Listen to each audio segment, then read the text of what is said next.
Matthew chapter 20. For the kingdom of heaven is like the landowner who went out early one morning to hire workers for his vineyard. He agreed to pay the normal daily wage and sent them out to work. At 9 o'clock in the morning, he was passing through the marketplace and saw some people standing around doing nothing. So he hired them, telling them he would pay them whatever was right at the end of the day. So they went to work in the vineyard. At noon and again at 3 o'clock he did the same thing. At 5 o'clock that afternoon he was in town again and saw some more people standing around. He asked them, "Why haven't you been working today?" They replied, "Because no one hired us." The landowner told them, "Then go out and join the others in my vineyard." That evening he told the foreman to call the workers in and pay them, beginning with the last workers first. When those hired at 5 o'clock were paid, each received a full day's wage. When those hired first came to get their pay, they assumed they would receive more, but they too were paid a day's wage.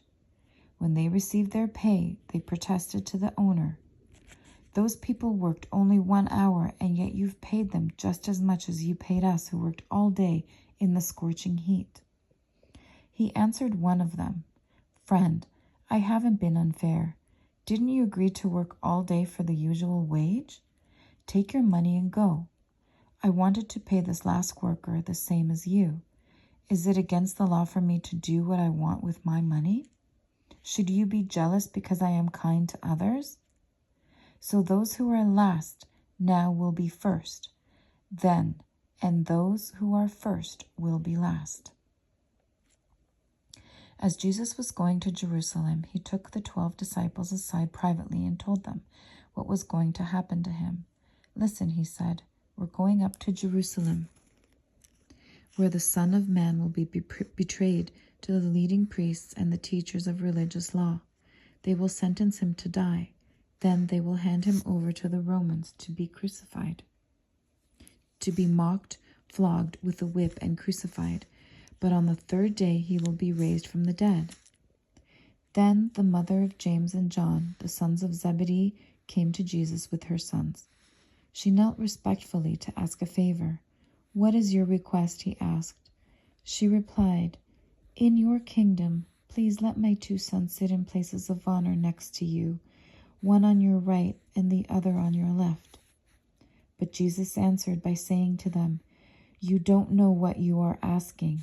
Are you able to drink from the bitter cup of suffering I am about to drink?"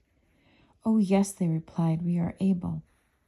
Jesus told them, "You will indeed drink from my bitter cup, but I have no right to say who will sit on my right or my left. My Father has prepared those places for the ones he has chosen." When the 10 other disciples heard what James and John had asked, they were indignant. But Jesus called them together and said, "You know that the rulers in this world lord it over the people, and officials flaunt their authority over those under them. But among you it will be different. Whoever wants to be a leader among you must be your servant, and whoever wants to be first among you must become your slave. For even the Son of Man came not to be served, but to serve others, and to give his life as a ransom for many." As Jesus and the disciples left the town of Jericho, a large crowd followed behind. 2 blind men were sitting beside the road. When they heard that Jesus was coming that way, they began shouting, "Lord, Son of David, have mercy on us." "Be quiet," the crowd yelled at them, but they only shouted louder, "Lord, Son of David, have mercy on us." When Jesus heard them, he stopped and called, "What do you want me to do for you?" "Lord," they said, "we want to see." Jesus felt sorry for them and touched their eyes.